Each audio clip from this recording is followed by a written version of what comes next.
It's been a long summer, but the sight of these great faces on your computer or wherever you're watching this program is the clearest sign that the seasons are turning. Welcome to the return of jump racing. Welcome to winter. And before anybody asks, it was on hearing the first cuckoo in spring that Delius wrote, not on hearing 4 cuckoos in October. Let me introduce the 3 wise men charged with giving you lots of tips and winning you lots of money. Mr. Champ.ie himself, appearing soon at a stag weekend, his own in Wexford. You know, Wexford, that lovely place on the hinterland at Bettyville, where they have the race meeting. And we're down in the town, they have a church in Bright Street. Mr. Barry Doyle is joined by Dubliner, but a man who is known as one of the wise sages, Mr. Davy Boland. And some would say we have saved the best to last, the young star of the Irish field, coming soon to a newsagent near you, Mr. Ronan Groome. So they are the 3.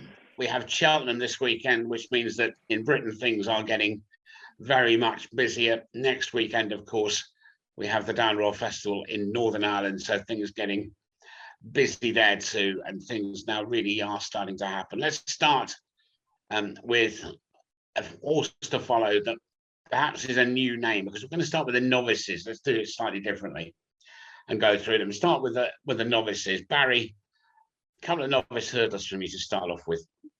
Who should we be following? Oh, just introduce us, Mike, will you?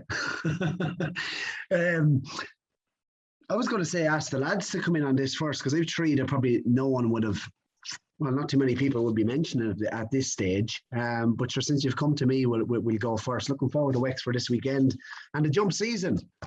Davy Boland, hopefully we might see you in Wexford racecourse on Sunday morning. Maybe a few sore heads. But the first novice hurdler, Mike, that I'm going to go with this year is one that I suppose some people might have been expecting to see in juvenile hurdles last year. It's owned by Rich Ritchie, and it's a horse called Hobrisco. He's only ran once. We haven't obviously seen him over hurdles. He's only ran once on the flat in France, over 1.4 miles. It was on good to soft, but the form has worked out well. I suppose some nice horses in the race. And Hadex des Obo actually won during the week. Put him up on Twitter. Gary Moore, I believe, likes this horse. He finished 3rd, but Hobrisco absolutely trounced him over 1.4 miles on the flat. Really pulled away nicely.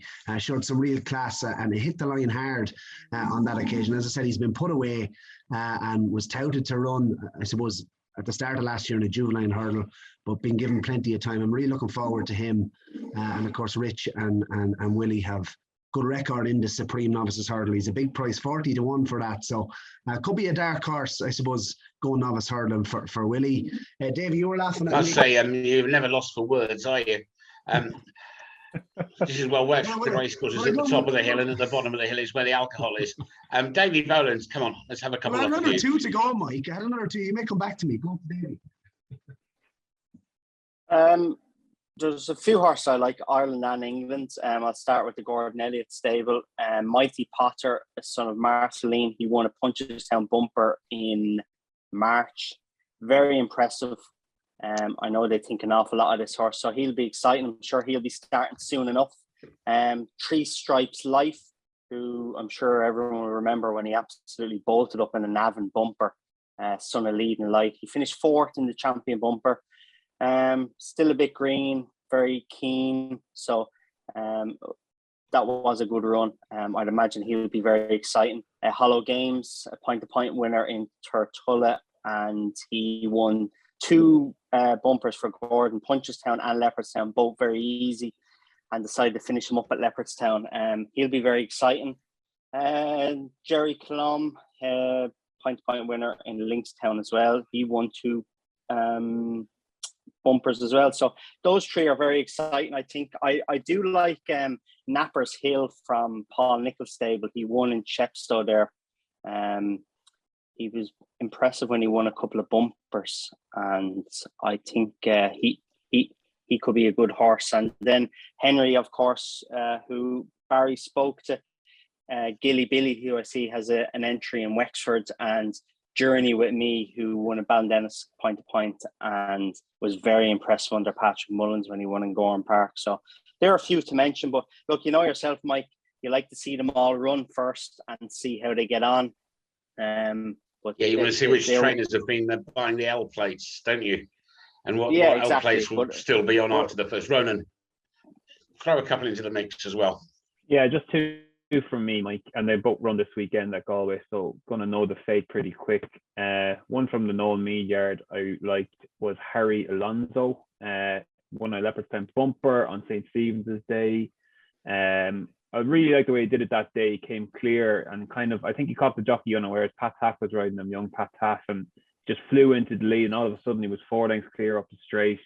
Probably hit the front too soon, but I really liked the way he kept on towards the line.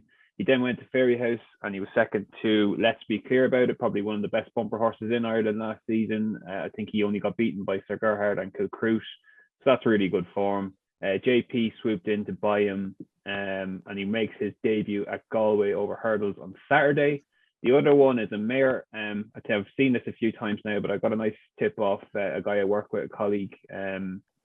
Jumping Jet, bought by Rob Core after she won a Gorham Park bumper by all the 29 lengths. The ground was bottomless that day, so you probably do have to treat the form with a pinch of salt. But she won for Barry Fitzgerald there, and the two horses she beat have both won since, and she beat them by 29 lengths. She's been bought by Rob Core, goes to Gordon Elliott, and she starts off at Galway on Sunday, and with an impressive performance there, she'll be getting short quotes for something like the Mayor's Novice Hurdle. So there are two for me. Davy, how soft is Galway going to get is the other point. Barry, quickly put yours in. Time presses, so we must move on. But just very briefly, mention your other horses. Well, Davy's after mentioning about 4 Gordon Elliott horses there. He's not getting away that light. He has to give us his number in order, maybe 1 and 2. This Mighty Potter, I like the look of him myself. Would he be a pacey sort, Dave, or would he be more of a stayer? I'd say he's pacey enough, yeah. I'd say Hollow Games is probably more of a stayer, and Jerry Clum as well. He'd be more of a stayer, but and Three Stripes Life, I'd say he is. Which would you go with? Three Stripes Life. I'm admiring Barry's not answering the question, which is giving the other two horses you wanted to mention. No, there's 2 more. I'm going to speed it up then. Soft Risk. I sent a video to the boys the other night, actually. This horse won in air, pulling a cart. I think he could be a top-class hurdler this year for the North. Nicky Richards was reading some quotes from Nicky Richards. I believe he absolutely loves him. Speedy type. And I think he showed a good turn of foot, and the form has actually worked out well in that bumper, with the third coming out and winning since. So he's one I like. And Govan, so Goven, dark horse, bought by JP, another horse that's come from France. He's unbeaten in 2 races on the flat in France. He was bought for 175k by JP. Powerful traveller. I look back at his race in France. I liked what I saw. He's a 5-year-old, so he has, he has matured. I would say. Still, he's a horse I think that will probably start off in Novice Hurdles. Could be one for a handicap in the spring. So that's Govan, a dark horse for Willie Mullins also. Okay, well, I'll add to that John Cole. Apparently, the word in Lambourne is this is going to be something very special in Novice Hurdles, but I'm going to ask the questions, not answer them. So let's move on and talk about other hurdlers. Obviously, we're going to talk to Henry de Bromhead in a little while. And clearly, one of the key questions is Honeysuckle, which we'll talk about and get some thoughts on first. She, last year, of course, was brilliant. Let's put the champion hurdle question and the bracket with the stayers. Of course, the stayers looked a mess, and then Classical Dream went and did what Classical Dream did at Punchestown in April. Ronan, have first innings on champion and stayers hurdle. Okay, Mike. Look, Honeysuckle is clearly a standout in the division. She's obviously unbeaten. She was brilliant in the race last season. I think what even says more about her is that she won at Punchestown when all of Henry's horses ran quite poorly. Look, backing her at 15-8 now or whatever price you can get, she's that sort of line. It's not for me. I don't. It's you need big pockets to put your money away for that long at that sort of price. Just looking at the contenders beneath it that might come through, you're looking at either maybe Fernie Hollow or Appreciated. I think one of those two will stay over hurdles for Willie Mullins. Just don't know yet. Haven't heard any real whispers. Maybe the lads have. Echoes and Rain is interesting. She was electric at Fairyhouse last season and then won her grade 1 at Punchestown. That was a poor race, albeit, but she looks the type that would really prosper. 2 miles, fast pace, jumps well. And then it's much of a muchness. And the one I just wanted to throw at a big price, Mike, is Aspire Tower. Now, we're going to hear from Henry de Bromhead. I think so far he's been non-committal about what he does, but he just struck me as the one horse from last season that Honeysuckle would have faced that had scope to kind of improve. Like, I've been on the podcast before, and I always kind of talk about how difficult it is for the previous year's Triumph Hurdle horses to compete in the open division, and I thought he did it quite well. He was only beaten 11 lengths in the Champion Hurdle, ran a brilliant race to finish 4th. I believe I have heard whispers that he goes for the fighting 5th, if indeed he does stay over hurdles. That would be really interesting. Just another year older. He's quite a big horse. I just thought he had a bit of scope in him to improve, and he's something like 66 or 50-1 at least for the Champion Hurdle. I'd be equally interested in him if he went chasing, to be honest. I really like the horse.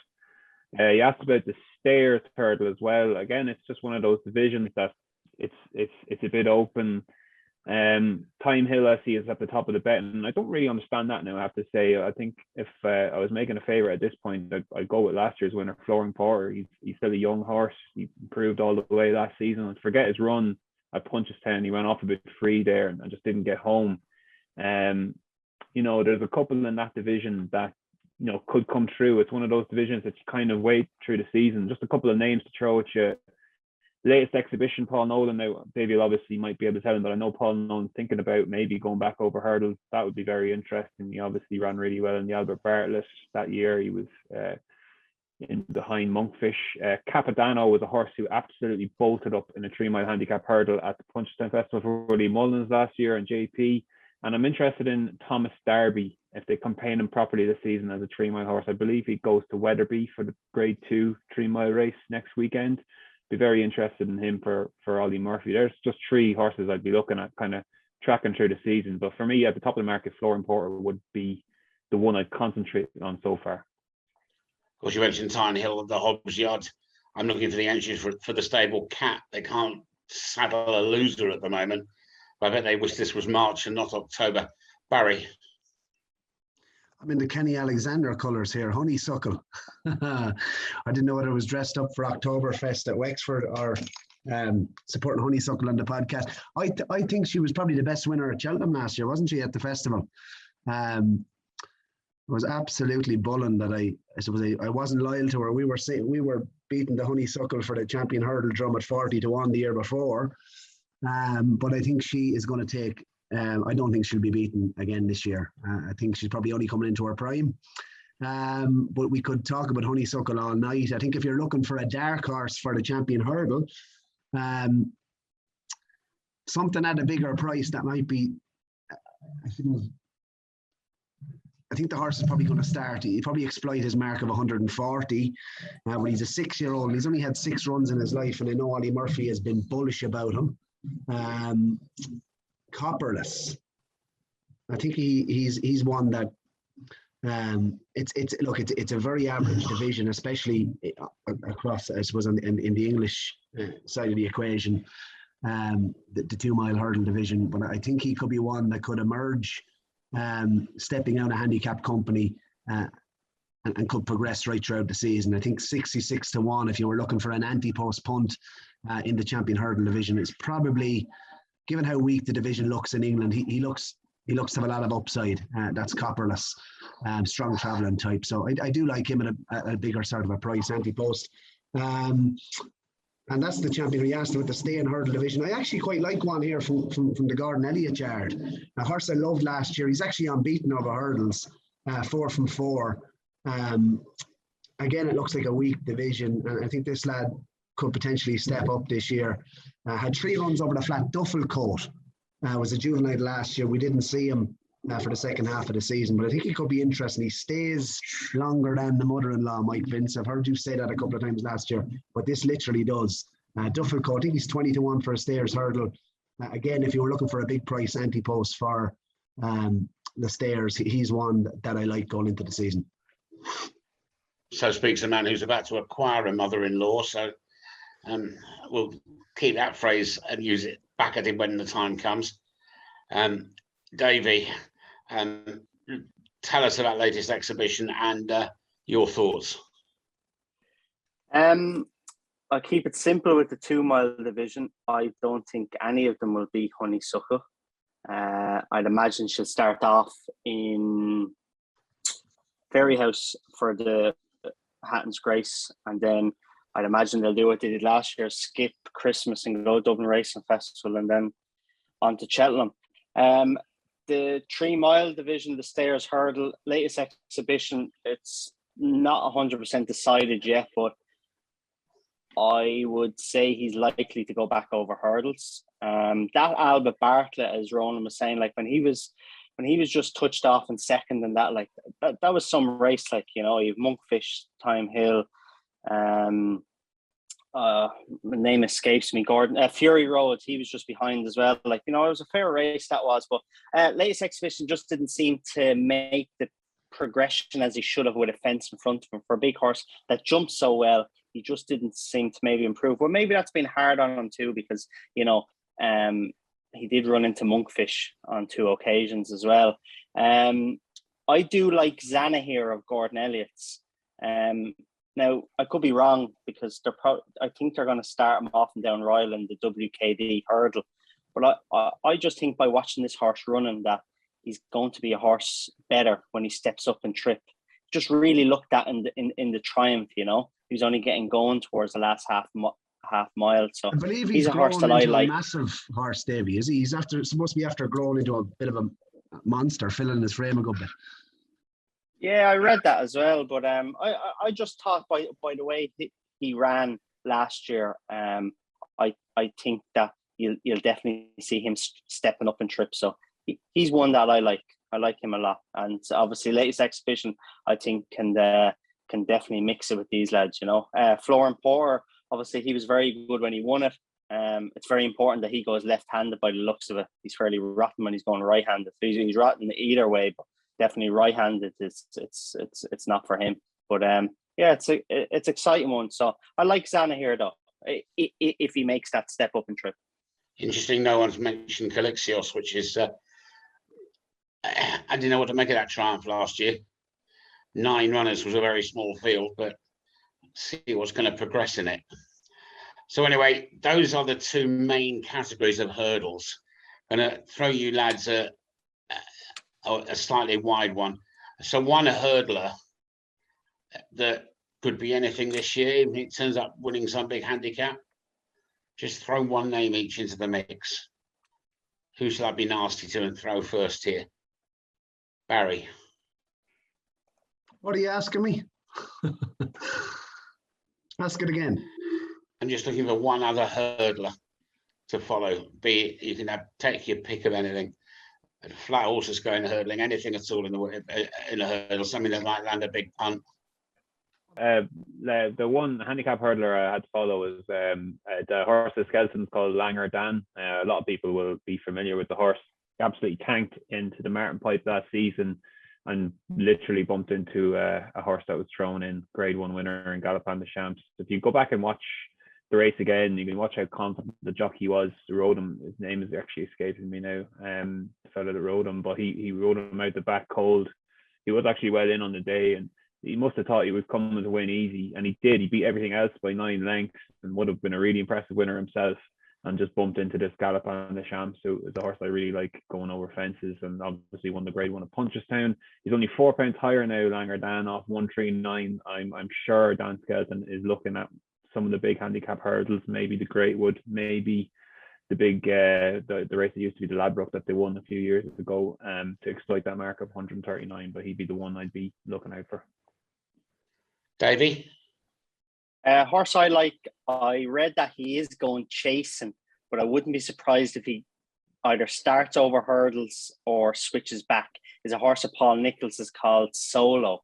And he was very impressive when he won in Kempton and probably got roasted by the handicapper because of the performance. But I'd say he's a lot better than a 135 horse. I see Nicholls said that he might he might mix it between fences and hurdles.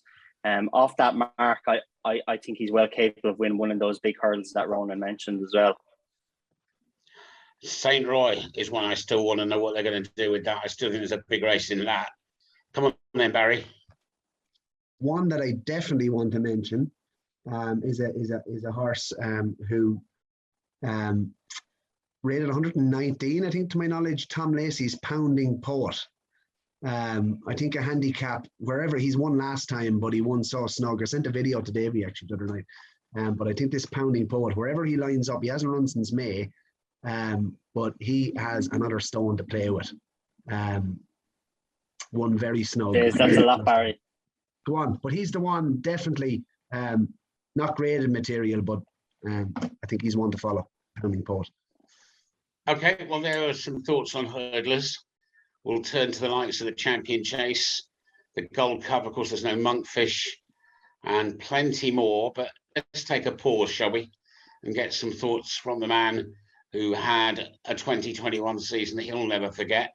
I always remember years ago interviewing him after he won the Arkle with Sizing Europe, and he said to me, "It doesn't get any better than this." I think he's had it thrown back at him about 20 times.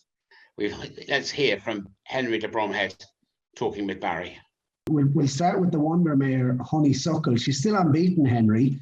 And heading into this season, how is she, first of all? And you must be looking forward to retaining her unbeaten record. Yeah, look, she seems in great form. She had a lovely summer back at Peter Maloney's in Rathmore Stud. She did really well. She came back looking great. And she's in really good form. So she's working well, and we're happy at the moment. So, yeah, all good. Looking forward to getting into the season. And sure, look, we'll see. Hopefully things will go well. Obviously trying to maintain an unbeaten record is pretty hard. But Honey seems to want it more than anyone. So, yeah, that always helps. Another mare, another champion, Put the Kettle On. John Dermody, I know, does follow the podcast from time to time. What I suppose she loves Cheltenham anyway for starters. Is the plan to start at Cheltenham again with her this year, Henry? Yeah. John and his family and everyone in the syndicate are from near Gorin, and we've tried the last 2 years to run her in the PWC chase there at the beginning of October, but unfortunately the ground has been too good both times. So last year we went straight to the Schlur, and we'll do that again this year. She obviously loves it there. She seems to be a stone better over there for some reason. I'd say we won't do a whole lot different to last year, but we haven't really discussed anything after the Schlur, but we'll aim for that and see how we go from there. Well, she won the Schlur last year, Henry. The ground was quite testing on the day, I believe. So she's quite versatile. She is, yeah, absolutely. I think the bit of ease in the ground helps her over 2 miles. Certainly at Sandown, her last run there last season, she struggled on the better ground. It was all just a bit quick for her. But as I say, she just loves it around Cheltenham. So she's been amazing for the team, for all the Darmodys and everyone involved, and for all of us. She's an incredible mare, and what she's achieved is unreal. Yeah, absolutely. Wish John and you guys the best. We'll put the kettle on this season. Coming on to the Gold Cup, you had 2, I suppose, real live chances last year going into the race, Henry. I suppose that Plutard had benefited from a step up in trip and done really well coming into the race, winning, of course, at Leopardstown. And then Manila Endo, who revitalised his season and really come into his own really at Cheltenham last year. Loves the course. I suppose of the two this season, Plutard is the plan to go to Haydock. Did I read? Yeah, that's it. Plutard definitely has a preference for going left-handed. So the Betfair Chase seemed the right race for him to start off in at Haydock. And then Indo hopefully is going to the north for the Ladbrokes Chase up there. So that's the plan at the moment. They both seem well, and yeah, that's the way we're aiming. Plutard going to Haydock, that's an exciting proposition. Yeah, very much so. And like I say, it's it's sort of there's nothing really there, and it's obviously a very suitable race for him anyhow. Prior to Leopardstown at Christmas on a left-handed track, so it seems the right option for him, I hope. And hopefully he'll give a good account of himself there. Yeah, just on the novice chase front last year, Eclat the rear went into Cheltenham, quite lightly raced and had impressed this side of the Irish Sea. He was travelling well when he came down. Is he potentially maybe a dark horse moving into open company this season? Yeah, we'll see. He's penciled in to go to Wexford to that race in the one last year on Monday, and if that goes well, we're hoping maybe to go for the Hennessy at Newbury, or what was the Hennessy at Newbury? Ladbroke Trophy, yeah. So we'll see, but he was a bit unfortunate in Cheltenham. So, but he's a lovely horse, and we're hoping, he could do good things this year. Brilliant stuff. Bob Ollinger, it'd be rude not to mention him, Henry. A massive specimen of a horse. How he couldn't have done it any more impressive at Cheltenham. It struck me as the type of horse that he's, was it ever in the equation? I know you do like an Arkle horse, Henry. Was it ever on the table that, or is it still on the table that he might start off maybe over 2 miles and move upwards, or would you think he'd stay at the 2.5 mile? He's got plenty of pace. I think we'll see. We'll probably start him at 2.5, and see how it all unfolds for him. But something along those lines. There's plenty of pace. So hopefully options are open, and we'll keep all our options open basically with him. He seems in great form.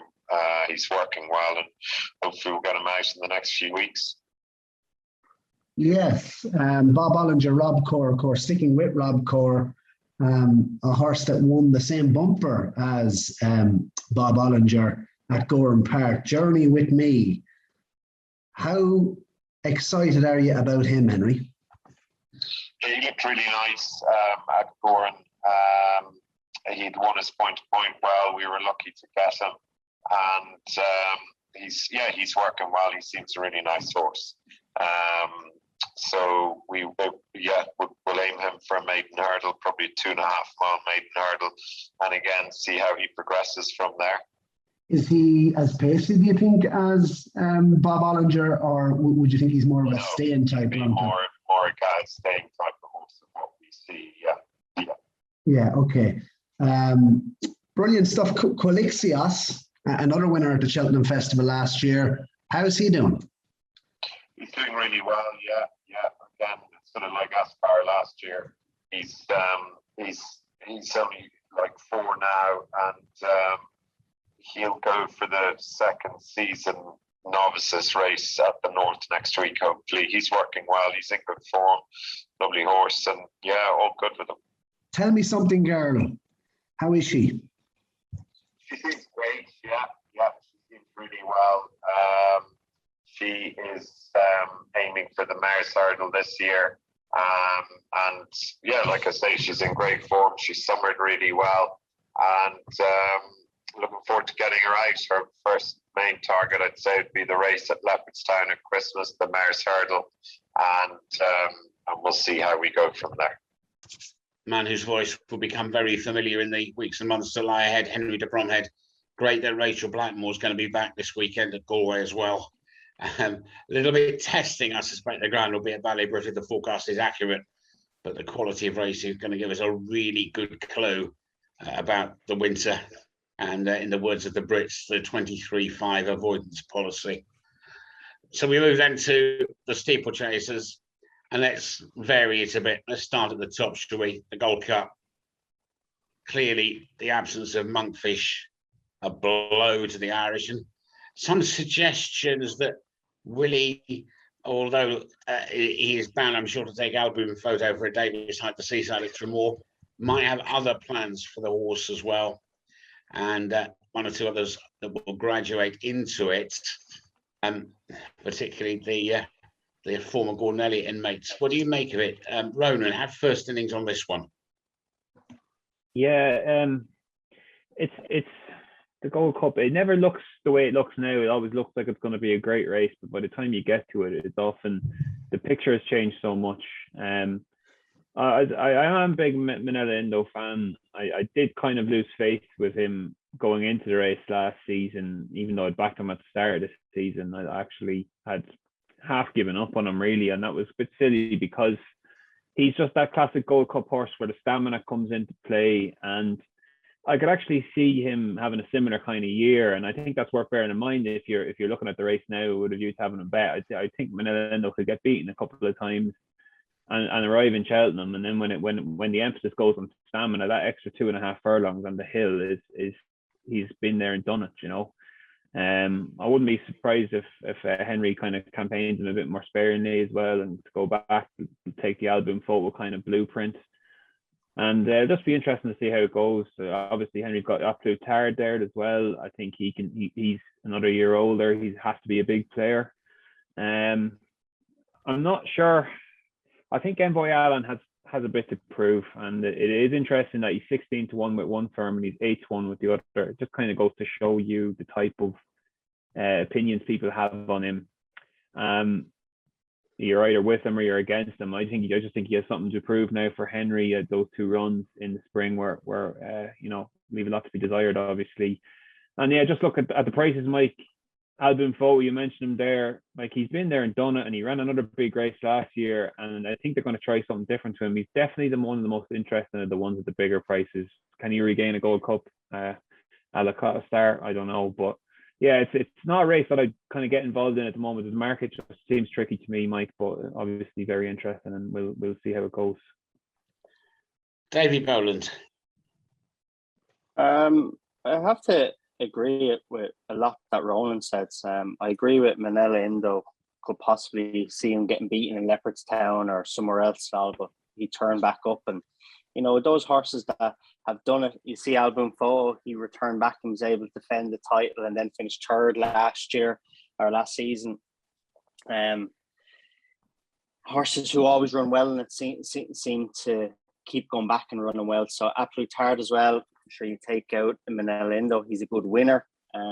So yeah, those two, but I agree it can go topsy-turvy as the season goes on. It'd be good to see Alboom Photo run more. Chantry House wouldn't have been his biggest fan in the world, but you know what? He could be one I'd say he'll stay. So if you're looking for a bigger price outside one, but for me, if you had to tell me to pick one come March, it'd be Minella Indo. But I like Chantry House. I like the way he stepped up and tripped in Aintree, and he'd be interesting, I'd say. Going to be very interesting to know what Paul Nicholls is going to do with Brave Man's Game. Whether they might even go straight to a Gold Cup and try and lead the British charge. At this stage, you're almost looking into a crystal ball. Speaking of crystal balls, Mr. Doyle. I think the lads are talking a lot of sense now, to be fair, on the Gold Cup. I can see Ronan's angle on Alboom Photo. He ran a cracker last year. I believe they are going to try something different with him. And 20-1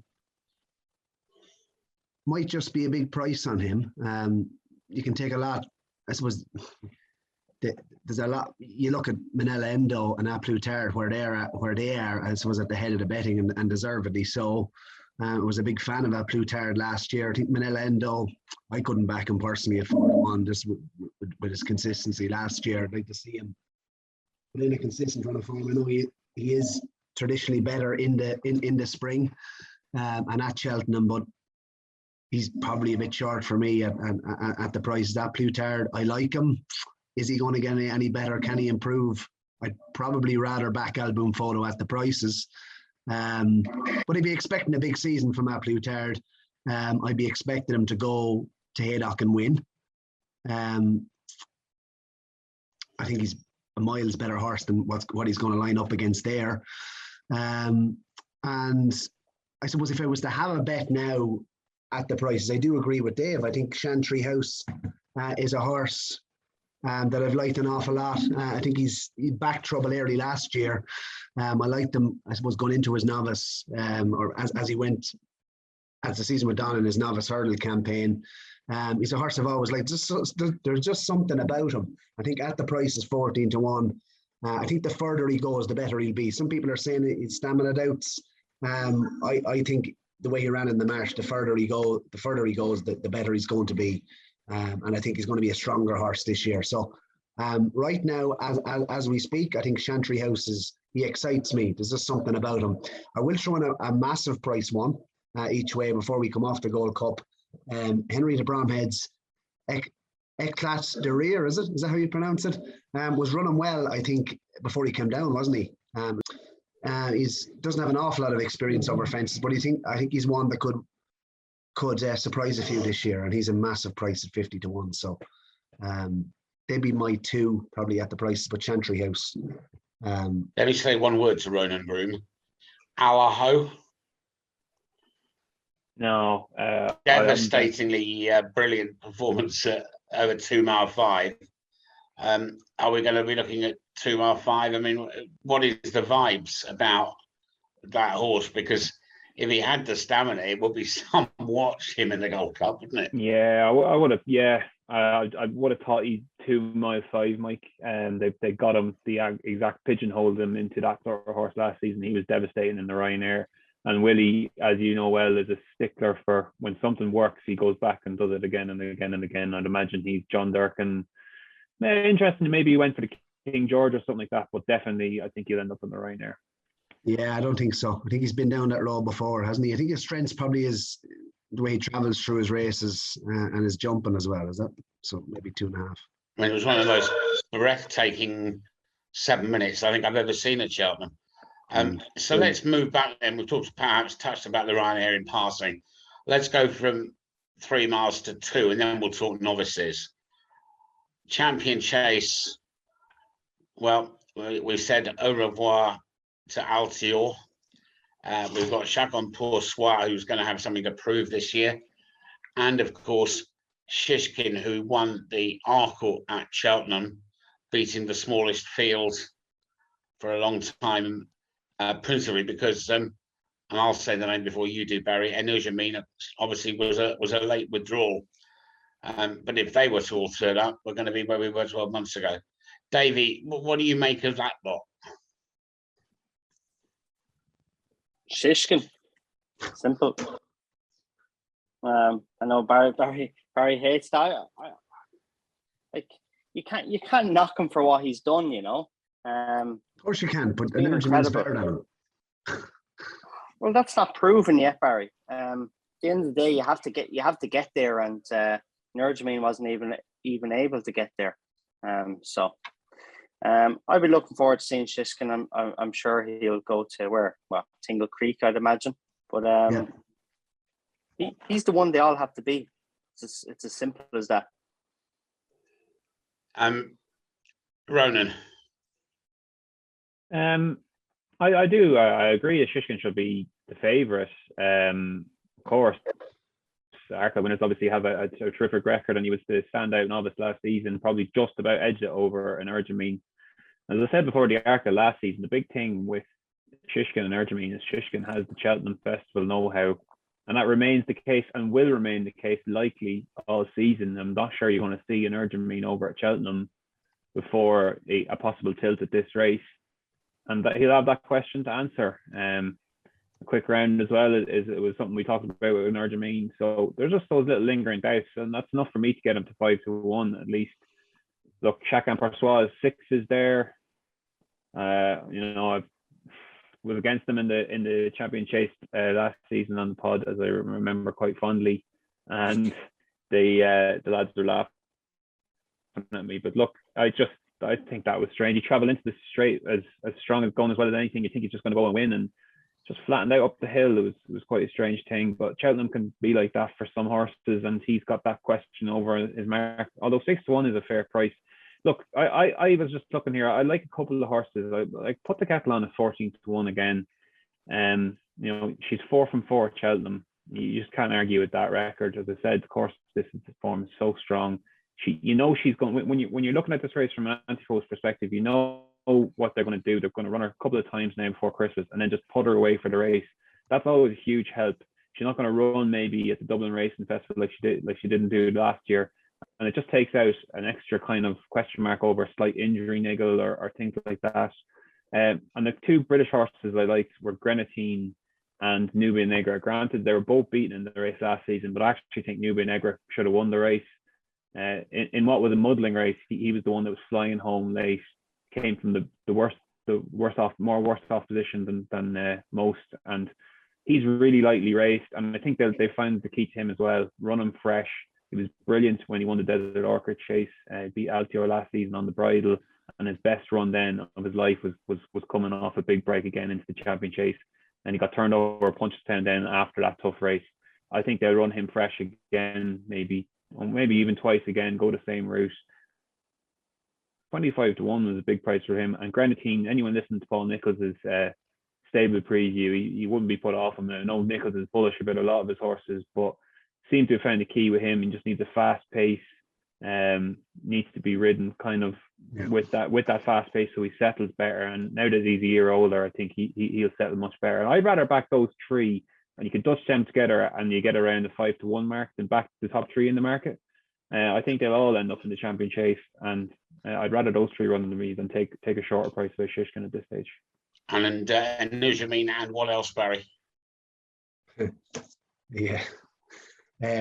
Or are you actually going to give me a one-word answer? You had to restrain me coming into Punchestown. I don't think he'll be beaten all season. There you go. Said it. He's only what? Hillyway, I think, was mentioned. Siskin was a lucky man last year at Cheltenham. I think I just can't see. Look, he jumps, he stays, he travels. I think he's the best jumper of a fence in training.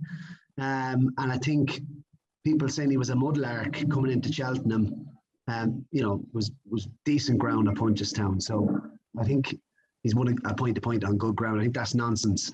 I think 5-1, take all you can get of it, because when he reappears, he's going to shorten, and he should be much shorter priced than he is currently. It's probably between the 2. I think Ronan is right.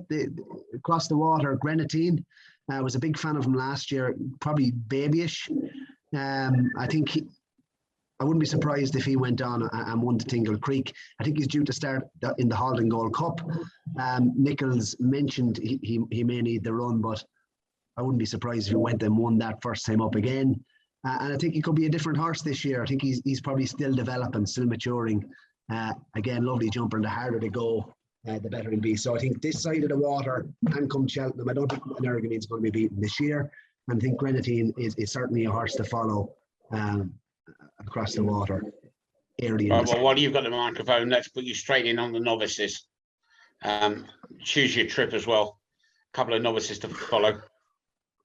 Yeah, so stick with Willie Mullins. I think Gallop and the Champs backed him for the Martin Pipe last year. Yeah, I think this lad kind of reminds me of Sir de Champs, who won the Martin Pipe as well. I think he's loved the way he was campaigned last year. Ran over the minimum, progressed, ran a good race at Christmas. Was it the Dublin Racing Festival, Leopardstown, and still lightly raced. I thought Willie can be quite patient with these types. He'd probably start over 2.5 miles, but I went in straight after Cheltenham last year and kind of touted him for the Marsh, but I think I got that one wrong. They probably will go 3 miles with him eventually as the season goes on. He'd be the novice chaser to follow this year. He's probably well found in the market for the RSA, but I can't wait to see him over fences. I think he's going to be great. JBY might not be. I think he's a point winner at Boris House. I liked them last year. He won twice at Warwick. Might not be graded level, but Alan King I know likes him. And he reportedly done well over the summer. He's a horse I liked last year. I think he's the scope to make into a nice chaser. That's JBY. So they'd be my 2 novice chasers to follow. Davy Boland, this is very much your line of country, especially if they come to Point of Bunfield or whatever. What's caught your eye in terms of what might line up in top novice chasers this winter?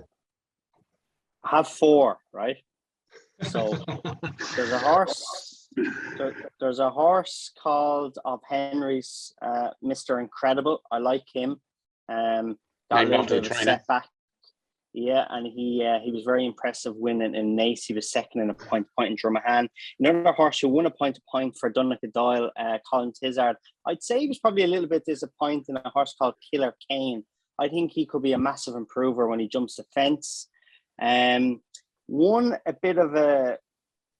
a very bad injury, but if they can get him back on track, I think he could be very exciting as Angel's Breath.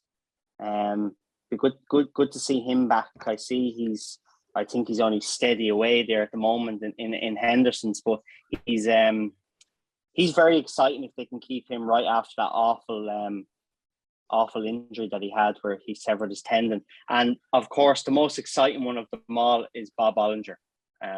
Sure, he's just an incredible horse, isn't he? But it'd be interesting. I'd say Appreciate It and Fernie Hollow. I haven't heard anything, but I'd imagine both of them will go chasing. And if they do, by God, that'll be some matchup if any of those 3 meet each other, Bob Bollinger and the 2 Willie Mullins horses. Do you think Appreciate It, lads, just on that, do you think do you think he's an Arkle type, or I kind of had it in my mind that he'd be more of a stayer? No, I'd say if Fernie Hollow hadn't got injured, Appreciate It wouldn't have won a Supreme Novices. He wouldn't have went down that road. I'd say he would have been up and trip. I'd say Appreciate It stepped into Fernie Hollow's plans. Fernie Hollow's a lot quicker horse than Appreciate It. But listen, Appreciate It has shown how good he is. He's been devastating. But I'd imagine he's going to be a lot better up and trip, where I'd say Fernie Hollow is, because he's a keen going sort, he'd be a quicker sort. So he's very much keen, isn't he? Yeah, he's very keen. It was very obvious at Cheltenham. He won a 2.5 mile point to point, but I'd imagine that he'd be better when he has a fence in front of him, Fernie Hollow. Obviously, we've seen those 2 take each other on in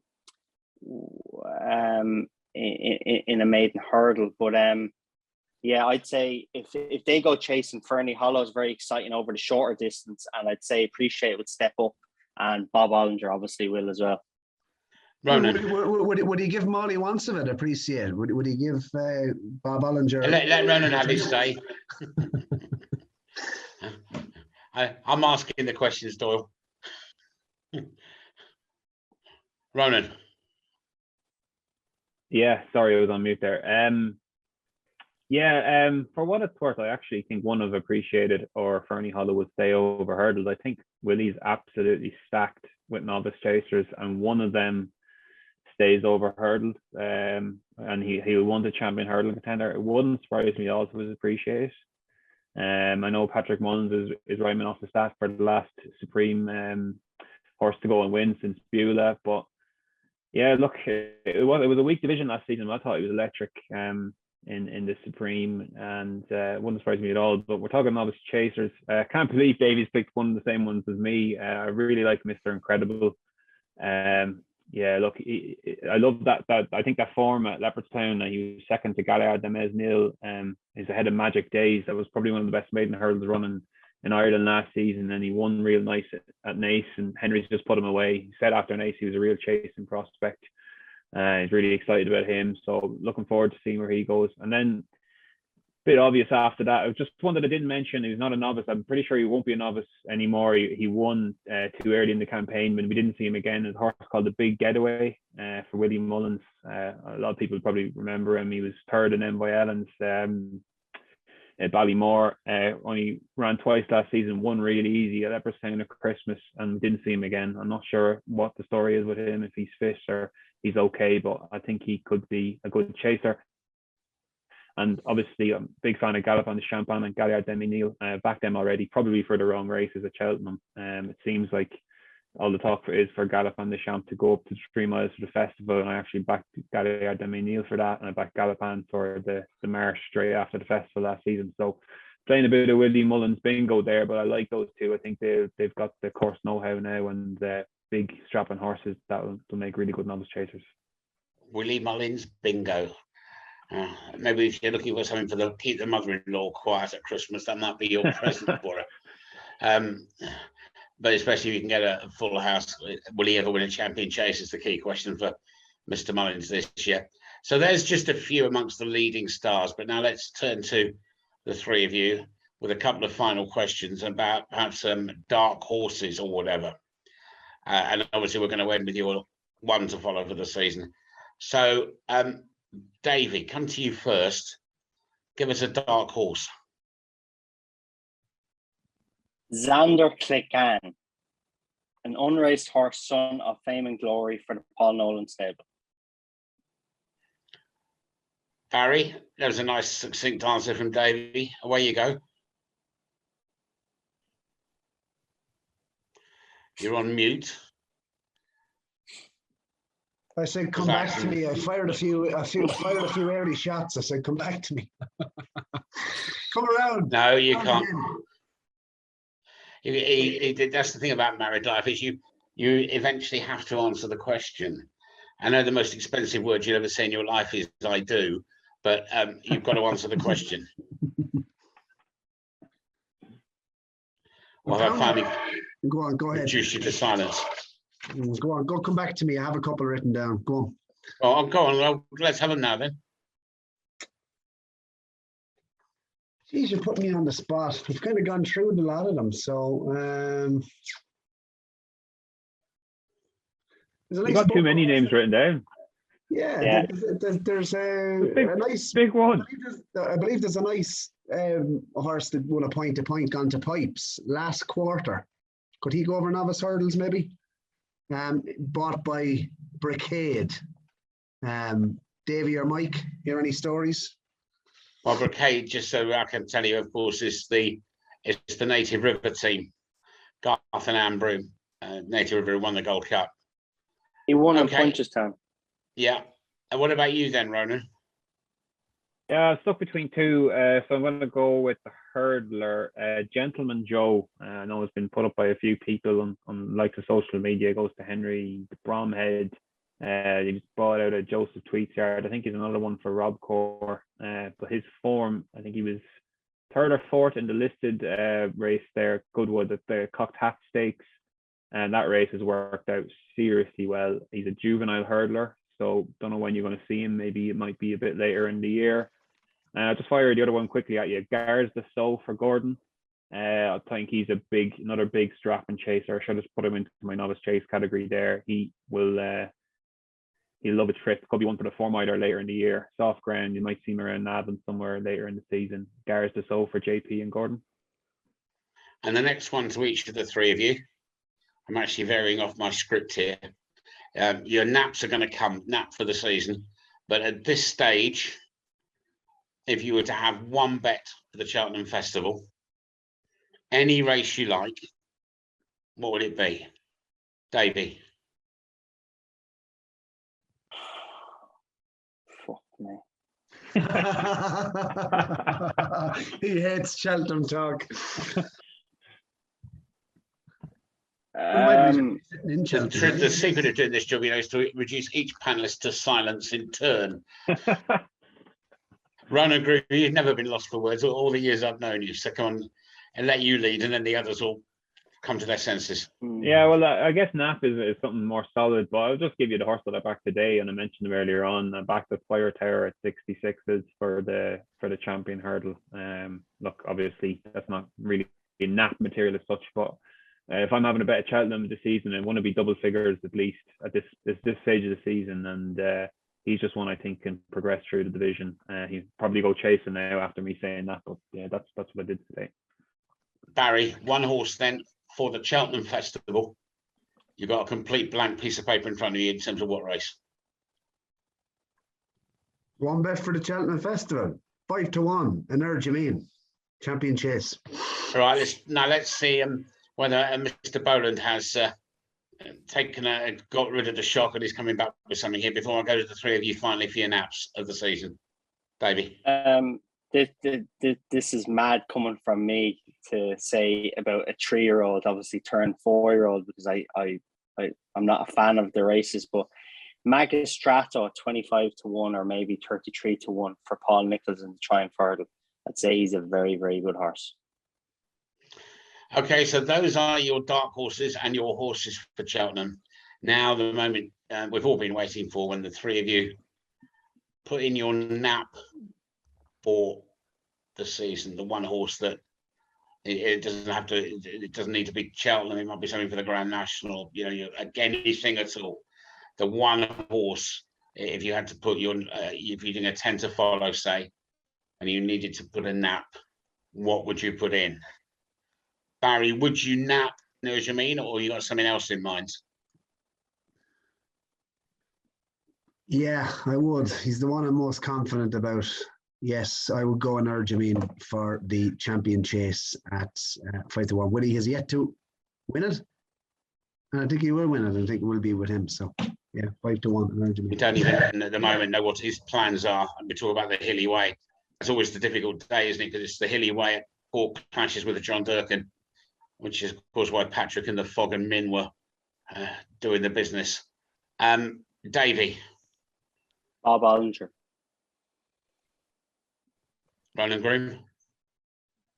Prices sunk a bit in the last few days because Paul Keeley put him up, but I think Clanday's Oboe is rock solid for the King George again, and I can see him going on and winning at Punchestown again, maybe a Main Street like that. Stay away from Cheltenham, but I think he's absolutely top class chaser when he's at the likes of Kempton and Aintree. So Clanday's Oboe, I think he can get 4-1 still for the King George. I think that's a very fair price. Well, I'm a Brave Man's Game fan, so at least I've come off the fence for one. So, ladies and gentlemen, I present to you the three wise men. They have revealed all. They have no secrets from each other or from you. Let's see how they go in the weeks and months. And delighted that the Champ.ie podcast is back. Share, retweet, all sorts of other things that you've learned about doing lockdown with it. But above all, enjoy it, and we'll see you next week. It's from Ronan Groome, Davy Boland, Barry Doyle, and from me, we wish you a very good day and a week's worth of very happy punting.